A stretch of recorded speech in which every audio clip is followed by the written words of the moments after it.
வருஷத்துக்கு வருஷம் மாறுபடக்கூடிய இந்த சக்சஸ் மீட் ஒய் எதுக்காக ரேஸ் ஆரம்பிச்சோம் அப்படின்னு கேட்கப்படுற நாள். இந்த நாள் மட்டும்தான் ரொம்ப ரொம்ப முக்கியமா செலிப்ரேட் பண்ண வேண்டிய விஷயம். நமக்கு எதுக்காக ஆரம்பிச்சோன்றதுக்கான பதில் இந்த நாள்ல இருக்கு.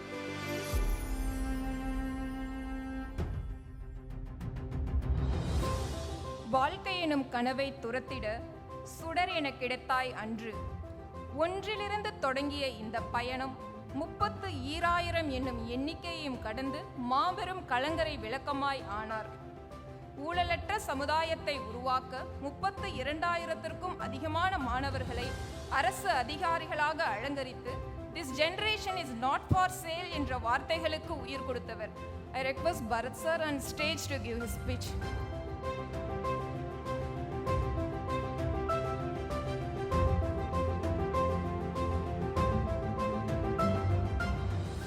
வணக்கம். பொதுவாகவே இந்த மண்டே மார்னிங் 3:30க்கெல்லாம் சில சமயம் ரிசப்ஷன் வச்சுருப்பாங்க, அல்லது சில நல்ல காரியம் நடக்கும், ஹவுஸ் வார்மிங் செரிமனி, கல்யாணம்லாம் வச்சுருப்பாங்க. அதை விட கொடுமை சண்டே காலையில் வைக்கிற ஃபங்க்ஷன். ஏன்னா சண்டே மனுஷனுக்கு வாரத்தில் ஒரே ஒரு நாள் தான் லீவு. அந்த ஒரு நாள் நம்ம லேட்டாக எழுந்திரிச்சு ப்ரஷ் பண்ணிவிட்டு குடிக்கலாம், குடிக்காமல் இருக்கலாம், அப்படியே ஒரு ஸ்லோவாக இருக்கலாம்னு அன்னைக்கு நம்ம ஒரு ஃபங்க்ஷன் வச்சுருக்கோம். அப்படி வச்சுருக்கும் போதும் இவ்வளோ பேர் வந்திருக்கீங்க. இன்னும் ஒரு 2 பஸ் கோயம்புத்தூர்லேருந்தும் இன்னும் ஒரு 2-3 பஸ் வந்துக்கிட்டு இருக்கு. மழையினால் லேட்டாக வந்துட்டுருக்காங்க. பட் இவ்வளோ தூரம் ட்ராவல் பண்ணி வர்றதுக்கு காரணம் என்ன? உள்ள வரண்டா டீம் இருக்குது, வரண்டா ரேஸ் டீம், பேரண்ட்ஸ், ஃப்ரெண்ட்ஸ், ஸ்டூடெண்ட்ஸோட பேரண்ட்ஸ், பெரிய பெரிய ரொம்ப தூரம் தள்ளியிருந்து வந்திருக்கிறதுக்கான காரணம் என்ன? ஒரே ஒரு விஷயந்தான் இருக்க முடியும் இதுக்குள்ள. இது வரண்டா ரேஸ் மேலே நீங்கள் வச்சிருக்கிற அன்பு, அவ்வளோதான். இதை ஒரு காரணத்துக்காக தான் இவ்வளவு பேர் இந்த ஞாயிற்றுக்கிழமை இவ்வளவு தூரம் தாண்டியும் கஷ்டப்பட்டு வந்திருக்கீங்க. அதுக்கு எங்கள் குடும்பத்தின் சார்பாக அடி மனசுலன்னு சொல்கிறேன், நன்றி. ஒரு வார்த்தையாக இருக்கலாம், பட் ரொம்ப ரொம்ப ரொம்ப நன்றி எல்லாருக்குமே, வந்திருக்கிற எல்லாருக்கும், வராதவங்களுக்கும். ஓகே, நன்றி. சரி, சில லேட்டாக பார்க்கலாம். ஆரம்பித்தப்போ 6 பேர், இப்போ 800 பேராக மாறி இருக்கு. 30க்கு மேலே பிரான்ச்சஸ் போயிடுச்சு. ஒரு நாளைக்கு 220 பேட்ச் ஹேண்டில் பண்ணுறோம். 130க்கு அதிகமான டீம் இருக்குது. இப்படி டேட்டா சொல்கிறேன்னு வச்சுக்கோங்களேன். இதெல்லாம் வேனிட்டி மெட்ரிக்ஸ். இதெல்லாம் பெருசாக சொல்லிக்க மாதிரியான விஷயம் கிடையாது. உண்மையை சொல்ல போனால் இதை வளர்ச்சின்னு கூட சொல்லலாமான்னு தெரியாது எனக்கு. 6 லாங்குவேஜ் டெலிவரி பண்ணிகிட்டு இருக்கோம். இதெல்லாம் ஓகே. பட் இப்போ நான் சொன்ன நம்பர்லாம் எப்போ முடிவுக்கு வரணும், எப்போ பூர்ணம் அடையும், எப்போ ஃபுல்ஃபில் ஆகும் அப்படின்னா 1000 பேருக்கு மேலே ரிசல்ட்டை கொடுத்துருக்கோம். இந்த ஒரே ஒரு லைனில் தான் இங்கே போட்டிருக்க எல்லா நம்பருமே அடக்கம். இவ்வளோ பேர் வேலை பார்க்குறோம், இத்தனை மணி நேரம் செஞ்சோம், அதை பண்ணோம், இதை பண்ணோம், எல்லா நம்பருக்குமே எப்போ முழுமை அடையும்னா ரிசல்ட் கொடுத்தாதான். ஸோ இந்த வருஷம் 1000க்கு மேலே நம்பர் வந்திருக்கு, விச் இஸ் ரியலி எங்களுக்கு ஹாப்பி. கோவிட்க்கு அடுத்து வந்த நம்பர். பொதுவாக மனுஷனுக்கு 2 முக்கியமான நாள்னு சொல்லுவாங்க. 2 முக்கியமான நாள். ஒன்று த டே யூ ஆர் பார்ன், நம்ம பிறந்த நாள். 2வது நாள் எதுக்காக பிறந்தன்னு ஒரு நாள் யோசிப்போம். திடீர்னு நம்ம மைண்டே மாறும், கேமே மாறும், பார்த்துக்குங்க, அந்த நாள். ஸோ ரேஸுக்கு 2 நாள் உண்டு. ஒன்று 12 ஃபங்க்ஷன் நம்ம ஆரம்பித்த நாள். 2வது முக்கியமான நாள் வருஷத்துக்கு வருஷம் மாறுபடக்கூடிய இந்த சக்ஸஸ் மீட் ஒய் எதுக்காக ரேஸ் ஆரம்பித்தோம் அப்படின்னு கேட்கப்படுற நாள். இந்த நாள் மட்டும்தான் ரொம்ப ரொம்ப முக்கியமாக செலிப்ரேட் பண்ண வேண்டிய விஷயம். நமக்கு எதுக்காக ஆரம்பித்தோன்றதுக்கான பதில் இந்த நாளில் இருக்குது. இதை பார்த்து தான் நாங்கள் இன்னும் வேகமாக ஓடணும், இன்னும் எஃபர்ட் போடணும், இன்னும் நிறைய பேர் இருக்காங்க உள்ள அப்படிங்கிற பயம் இருக்கும். இந்த நாளை மறந்துட்டோன்னா மெல்ல மெல்ல தேஞ்சும் போயிடுவோம். ஸோ இந்த நாள் எங்களுக்கு ரொம்ப ரொம்ப ரொம்ப முக்கியமான நாள். ரைட், இங்கே வந்திருக்கவங்க ரொம்ப ரொம்ப கஷ்டப்பட்டு பல லட்சம் பேர் எழுதின எக்ஸாமில் பங்கு பெற்று அதில் 0.5 0.25 மிஸ் பண்ணி கடைசியில் பாஸ் ஆகி உள்ளே வந்திருக்கீங்க. ஹார்ட் ஒர்க்கர்ஸ் சுருக்கமாக சொன்னால், ஸ்மார்ட் ஒர்க்கர்ஸ் அப்படின்னு சொல்லலாம். பட் இதுக்கப்புறம் என்ன ஆகும், சரியா? ஸோ ஒரு சின்ன சம்பவம் இருக்குது, அதுலேருந்து ஆரம்பிக்கிறேன். ஒரு 10 வருஷத்துக்கு முன்னாடி என் ஃப்ரெண்டோட தம்பி இன்ஃபோஸில் ஒர்க் பண்ணிட்டு இருந்தான். நல்ல பையன், நான் சொன்னதை அப்படியே கேட்பான், அதனால கிடையாது, நிஜமாக நல்ல பையன். எந்த கோர்ஸ் எடுத்தால் நல்லா படிக்கலாம், 10th 12th கேட்டுருப்பான், ஆனால் இதை படிக்கலாமா அதை படிக்கலாமான்னு கேட்பான். எனக்கு தெரிஞ்சு சொல்லியிருக்கேன், என் நல்ல நேரம் நான் சொன்னது நல்லபடி நடந்திருக்கேன். அவனுக்கு இந்த கோர்ஸ் எடுப்பா, இந்த காலேஜ் போனால் உனக்கு நல்லா பெட்டராக இருக்கும் ஃபியூச்சர் அப்படின்னு சொல்லியிருந்தேன். எனிவே அவன் இன்ஃபோசிஸ் பிளேஸ் ஆகிருந்தான். ஒரு 5-6 months பேசலை. அப்போ திடீர்னு ஃபோன் பண்ணேன், என்னடா பண்ணிட்டு இருக்கு, என்ன ப்ராஜெக்ட்டில் இருக்குது அப்படின்னு கேட்டேன். அவன் வந்து இல்லை நான் பெஞ்சில் இருக்கேன் அப்படின்னா. இல்லை நீ ப்ராஜெக்ட் போயிருப்பே அப்படின்னு கேட்டேன். இல்லை 2-3 ப்ராஜெக்ட்ஸ் வந்துச்சு, கொஞ்சம் டஃப்பான ப்ராஜெக்ட் சொல்லிட்டு வேணான்னு சொல்லிட்டேன் அப்படின்னா. இல்லையே படிக்கிற பையனாச்சு. எனக்கு கொஞ்சம் ஷாக்காக இருந்துச்சு.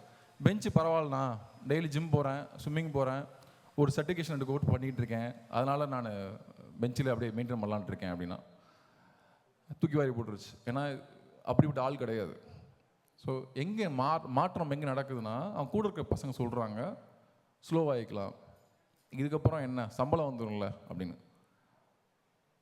அப்புறம் அவன் சொன்னேன், டே தயவு செஞ்சு இது பண்ணாத, உனக்கு வரக்கூடிய அடுத்த ப்ராஜெக்ட் எது டஃப்பான ப்ராஜெக்டோ, எந்த டீம் சூப்பர் டீம் இருக்கோ அதில் ஜாயின் பண்ணிடு, கொஞ்சம் கஷ்டமாக இருக்கும் பட் நீ க்ரோ ஆக அப்படின்னப்ப. ஏன்னா இந்த மாதிரி 2 ப்ராஜெக்ட் வருது, அடுத்து என்ன பண்ணலாம், போய் பேசி எப்படியாவது முட்டி உள்ளே போயிருக்கு. முன்ன ஆஃப்டர் 9-10 இயர்ஸ் கழிச்சு இப்போ ஒரு பெரிய கம்பெனியில் வைஸ் பிரசிடெண்ட்டாக இருக்கான். நான் காரணம் கிடையாது ஆக்சுவலாக. அந்த சூழ்நிலையில் அவனை ஞாபகப்படுத்தினேன், அவன் யாருன்னு அவனை ஞாபகப்படுத்தினேன். அதுதான் என் வேலையும் கூட. உங்களுக்கு அதை தான் ஞாபகப்படுத்த போகிறேன். இதை ஃபர்தராக பேசுறதுக்கு முன்னாடி நான் ஒரு சின்ன ஒரு போயம் சொல்கிறேன். ராபர்ட் ஃப்ராஸ்ட் அப்படிங்கிற ஒரு போயட் சொன்னது, பாடினது நிறைய பேர் தெரிஞ்சிருக்கும், சின்ன வயசில் படிச்சிருப்பீங்க. 2 roads diverged in yellow wood, and sorry I could not travel both. And be one traveler long I stood, and looked down one as far as I could, to where it bent in the undergrowth. I shall be telling this with a sigh. Somewhere ages and ages hence, 2 roads diverge in a wood. I took the one less traveled by, and that has made all the difference. அர்த்தம் என்னன்னா, அந்த போயிட் என்ன சொல்கிறாருன்னா, 2 road பிரிஞ்சு போச்சு. ஒரு road ரொம்ப பளபளப்பாக பாலிஷாக இருந்துச்சு, ஒரு ரோட் கொஞ்சம் கரடு முரடாக இருந்துச்சு. நான் கரடு முரடான பாதை சூஸ் பண்ணேன். ரொம்ப ஃபேமஸான போயிட். கடினமான பாதை சூஸ் பண்ணுங்க, உங்கள் லைஃப் பெட்டர் ஆகும். ஏன் இதை சொல்கிறேன் அப்படின்னா, நம்ம எப்போ என்ன மைண்ட் செட் வந்துடக்கூடாதுன்னா, செட்டில் ஆகிட்டு நினச்சிருவீங்க. இப்போது வேலைக்கு போயாச்சு, ஃப்ரீயாக இருக்கலாம் அப்படி நினச்சிடாதீங்க. உள்ளேயுமே ஒரு கூட்டம் ஃபார்ம் ஆகும். இந்த லூப் ஹோல்ஸ் இருக்குது, இது யூஸ் பண்ண லீவு அதிகமாக கிடைக்கும், இதெல்லாம் பண்ண அவர் கண்ணில் பற்றாத, வேலை நிறையா குடிப்பார், இதுக்குள்ளே போகாத, இந்த பிரான்ச் போனால் உனக்கு நிறைய வேலை கொடுப்பாங்க, போகாத, இந்த டிபார்ட்மெண்ட்டுக்குள்ளே போகாத, வேலை நிறைய கொடுத்துருவாங்க, பண்ணாத அப்படின்வாங்க. தயவு செஞ்சு அந்த பேச்சை கேட்டுறாதீங்க. இன்விசிபிளாக இருந்துடாதீங்க. இன்விசிபிள் ஆயிடுவாங்க, அப்படி மறைஞ்சிக்கிடுவாங்க, கண்ணிலே பட மாட்டாங்க. அந்த ஆளாக மாறிடாதீங்க. இன்விசிபிளாக இருந்தவங்க, ஒளிஞ்சுக்கிட்டவங்க, சட்டத்தில் லூப் ஹோலை கண்டுபிடிச்சி வேலையை குறைச்சிக்கிட்டவங்க இது வரைக்கும் பெரிய லெவலுக்கு ஜெயிச்சதா சரித்திரமே கிடையாது. நீங்கள்லாம் ஹார்ட் ஒர்க்கர்ஸ். அந்த லூப் ஹோல் இருக்கும், வரும்போது இதை பண்ணாத, இப்படி பண்ணால் பெட்டராக இருக்குன்னு சொல்லுவாங்க, இத்தனை லீவ் எடுன்னு சொல்லுவாங்க. கேர்ஃபுல். இந்த ஹார்ட் ஒர்க் தான் உங்களை அடுத்தடுத்த லெவலுக்கு கொண்டு போக போகுது. சரி, ஸோ நீங்கள் சூஸ் பண்ணும்போது ஒரு நல்ல ஒரு ஹை பெர்ஃபார்மன்ஸ் என்விரான்மெண்ட் சூஸ் பண்ணுங்கள். ஒரு பிரான்ச்சோ இல்லை ஒரு டிபார்ட்மெண்ட்டோ, இந்த டிபார்ட்மெண்ட்டில் போனால் நல்ல பெர்ஃபார்மன்ஸ் பயங்கரமாக இருக்கும், அந்த டீம் வேறு லெவலில் இருக்காங்க, ஹை பெர்ஃபார்மன்ஸ் டீம் இருக்காங்க அதுக்குள்ளே அப்படின்னு காதுக்கு வந்துச்சுன்னா அதுக்குள்ளே போக முயற்சி பண்ணுங்கள். என்ன நடக்கும்னா, சிம்பிள், ப்ரெஷர் கூடும். ப்ரெஷர் கூடும். ஹை பெர்ஃபார்மன்ஸ் சொன்னாலே, ஹை பெர்ஃபார்மன்ஸ் ஆனாலே ப்ரெஷர் இருக்கும். நல்லா வச்சுக்கோங்க, ப்ரெஷர் இல்லைன்னா இங்கே எதுவுமே நடக்காது. ஒரு குழந்தையே ப்ரெஷரில் தான் வெளியே வருது, ஒரு உயிரே ப்ரெஷரில் தான் வெளியே வரும். ப்ரெஷர் இல்லாத வாழ்க்கையை ஆசைப்பட்டிங்கன்னா தோற்றே போயிடுவோம். சரியா? நீங்கள் படித்தப்போ ப்ரெஷரில் தான் படிச்சிங்க, உங்களை சுற்றி நிறைய பேர் படிச்சுட்டு இருந்தாங்க, அந்த ப்ரெஷர் உங்களுக்கு இருந்துச்சு. யோசிச்சு பாருங்களேன், யாரெல்லாம் ப்ரெஷரில் பெர்ஃபார்ம் பண்ணுறாங்களோ உலகத்தில் ரொம்ப பேசப்படுவாங்க. நமக்கு தெரிஞ்ச ஒருத்தர் இருக்கார், தோனி. அவர் லாஸ்ட்டில் இத்தனை ஒரு 6 பாலில் இத்தனை ரன் அடிக்கணும்னா அடிச்சு கொடுத்துருவார். அதை விட வேகம் ஒருத்தர் வளர்ந்துட்டு இருக்காரு, தினேஷ் கார்த்திக், டிகே. இடையில இருந்தார், கமெண்டேட்டர் போனார், திருப்பி வந்து அடிச்சுட்டு இருக்காரு. என்ன காரணம்? ப்ரெஷரில் பெர்ஃபார்ம் பண்ணுறாரு அப்படின்னா உலகம் அவரை மதிக்கும். ப்ரெஷரை பார்த்து ஓடிடாதீங்க. Pressure helps, right? ஸோ அது உங்களுக்கு 3 விதமாக உதவி செய்யும். ஒன்று, உங்கள் வளர்ச்சி அபாரிதமாக இருக்கும், எங்கேயோ போயிடுவீங்க. ஒரு சரியான டீமில் உட்காந்து சரியான டீம் கூட வேலை பார்க்க உங்கள் லைஃப் மேலே போய்க்கிட்டே இருக்கும். அது சம்பளமாகட்டும், உங்களோட மரியாதை ஆகட்டும், அதில் உங்கள் கெரியர் க்ரோத் ஆகட்டும், உங்களுக்கு ஹெல்ப் பண்ணும். ஒளிஞ்சிக்கிறாதீங்க. ஹை பெர்ஃபார்மன்ஸ் டீமில் போய் உட்காருங்க, ஹை பெர்ஃபார்மன்ஸ் என்வரான்மெண்ட்டில் போய் உட்காருங்க. மறைகிறது நமக்கு ஒத்து வராது. நீங்களாம் அப்படி மறைஞ்சு வாழ்ந்தவங்க கிடையாது. யாரை காலையும் பிடிச்சி நீங்கள் வேலைக்கு போகலை, படித்து கஷ்டப்பட்டு இன்டர்வியூ அட்டன் பண்ணி போயிருக்கீங்க. ஸோ உங்களுக்கு அதான் வழி. ஹை பெர்ஃபார்மன்ஸ் டீம் சூஸ் பண்ணு, உள்ளே போ, மேலே வளருவ. So first you will grow. Second வந்து யூ வில் பிகம் ஹாப்பி. யோசிப்பீங்க, நான் ப்ரெஷரில் எப்படி ஹாப்பி ஆக முடியும்னு யோசிப்பீங்க. நல்லா யோசிச்சு பாருங்க. நம்ம வாழ்க்கையில் இன்றைக்கி வரைக்கும் நம்ம செரிஷ் பண்ணுற மூமெண்ட் எல்லாமே, ஹாப்பியான மூமெண்ட் எல்லாமே நம்ம கஷ்டப்பட்டு அதை ஜெயிச்சிருப்போம். இன்றைக்கி வரைக்கும் நான் 3rd ஸ்டாண்டர்டில் மேத்ஸில் 30/30 வாங்கினது ஞாபகம் இருக்குது. ஒரு பென்சில் கொடுத்தாரு, பரத் இந்த 30/30 ஒரு பென்சில் கொடுத்தாரு. இன்றைக்கி வரைக்கும் எனக்கு ஞாபகம் இருக்குது. ஏன்னா அது கஷ்டப்பட்டு நான் வாங்கியிருக்கேன். ஒரு சின்ன பிரச்சனை நீங்கள் சால்வ் பண்ணிங்கன்னா ஹாப்பி ஆவீங்க. Solve for happiness. முடிக்க முடியாத முடிச்சது தான் மகிழ்ச்சி. லாங் டிரைவோ, படம் பார்க்குறதோ, சிஎஸ்கே மேட்ச் பார்க்குறதோ எல்லாமே தற்காலிகமான மகிழ்ச்சி கொடுக்கும். பட் பெர்மனண்ட்டான மகிழ்ச்சி, செய்ய முடியாத காரியத்தை எடுங்க, அதை சாதிங்க, அதை செஞ்சு முடிங்க, உங்கள் லைஃப் எங்கேயோ போகும். ஒரே டைமில் 2 பேர் உள்ளே போகிறீங்க. இப்போ நிறைய பேர் உள்ள ஆஃபீஸ் போவீங்க. ஒரு குரூப் வந்து வேலை கம்மி பண்ணும், ஒரு குரூப் வந்து வேலை அதிகமாகிட்டே இருக்கும். இவங்க அடுத்த 5-6 வருஷம் கழிச்சு பாருங்கள் இங்கே இருப்பாங்க, அடுத்த ஒரு 10 வருஷம் கழிச்சு பாருங்க இங்கே இருப்பாங்க, அதுக்கு பாருங்க இங்கே இருப்பாங்க. இவங்க கீழே சுற்றிட்டு இருப்பாங்க. சரியா? ஸோ அட்லீஸ்ட் ஃபார் ஹாப்பினஸ், உங்களோட செல்ஃபிஷ்னஸ்க்காக சொல்கிறேன், ஒரு நல்ல ஒரு டஃப்பான ஒரு என்வரான்மெண்ட்டில் போய் ஒர்க் பண்ண ஆரம்பிங்க. Last thing, you will become humble. ஒரு ஹை பெர்ஃபார்மன்ஸ் டீம்லலாம் போய் உட்காருங்கன்னா யூ வில் பிகம் ஹம்பிள். எப்படின்னு சொல்கிறேன் பாருங்களேன். நம்ம ரேஸ்ட்டில் ஒரு 25-30 பிரான்ச் போட்டிருக்கோம். போடும்போது நம்ம வரணா டீம்லேருந்து நம்ம ஷிவ் சார் இருப்பார், வெங்கட் சார்லாம் இருப்பாங்க. அவங்ககிட்ட சொல்லுவோம், நாங்கள் போய் நாங்கள் 25 பிரான்ச் போட்டிருக்கோம் இப்படி அப்படின்னு சொல்லிட்டு இருக்கோம். அவங்க எதுவும் சொல்லலாம், வெரி குட் அப்படின்னு சொல்லிட்டு இருப்பாங்க. அப்போ தான் தெரிய வந்தது, அவங்க கிட்டத்தட்ட ஒரு 2000 பிரான்ச்சஸ் போட்டிருக்காங்க 2000லேயே. எங்களுக்கு இந்த 25 பிரான்ச் போட்டு பெருசாக தெரிஞ்சுது. We thought that's a limit. நம்மளாம் நினச்சிட்டு இருப்போம், நம்மளாம் அவங்க பேசிகிட்டு இருக்கப்போ நம்ம சூப்பராக பண்ணுறோம், நம்ம தெருவில் ஆடுவோம், நம்ம சூப்பராக ஆடிட்டு இருப்போம், நம்ம நினச்சிக்கிட்டு இருப்போம் நம்ம செம பிளேயர்னு. கொஞ்சம் வெளியே போனால் வேறு சில பிளேயர் பார்ப்போம், கொஞ்சம் வெளியே போனால் பிளேயர் பார்ப்போம். ஸோ அவங்கள பார்க்குறப்ப எவ்வளோ கேப் இருக்குதுன்னு தெரியும். நம்ம ஒர்க்கு வந்து நமக்கு பெருசாக தெரிஞ்சுக்கிட்டே இருக்கும், நீங்கள் ஒரு பெரிய ஆளை பார்க்குற வரைக்கும். ஸோ நீங்கள் ஒரு டாப் மோஸ்ட் டீமில் போய் உள்ளே உட்காந்திங்கன்னா they will lead by example. அவளை பார்த்து நமக்கு உங்களுக்கு ஒரு கேப் புரியும், நீங்கள் கற்றுப்பீங்க, வேலையை நிறைய வேலையை கற்றுப்பீங்க. சரியா? So when you have choice, choose pain. Pain choose பண்ணுங்கள், டஃப்பான லைஃப் சூஸ் பண்ணுங்கள். லாங் ரனில் அது மட்டும்தான் ஒர்க் அவுட் ஆகும், வேறு எதுவுமே ஒர்க் அவுட் ஆகாது. கம்ஃபர்ட் ஜோன் வேண்டாம். ஓகே, ஸோ லாஸ்ட்டாக ஒரு சின்ன ஒரு அட்வைஸோடு முடிச்சிடுறேன். அட்வைஸ் பண்ணுற அளவுக்கு வயசு ஆயிடுச்சு எனக்கு. ஸோ பூமர் அங்கிள்னு பேர் வைப்பீங்கன்னு நினைக்கிறேன். பட் எனிவே சொல்லிடுறேன். லைஃப்பில் மொத்தம் ஒரு 3 விஷயத்தை நீங்கள் பேலன்ஸ் பண்ண வேண்டியிருக்கும். நீங்கள் ரொம்ப எங்கே இருக்கீங்க, 3 விஷயத்தை நீங்கள் பேலன்ஸ் பண்ணிட்டீங்கன்னா நிம்மதியாக இருப்பீங்க.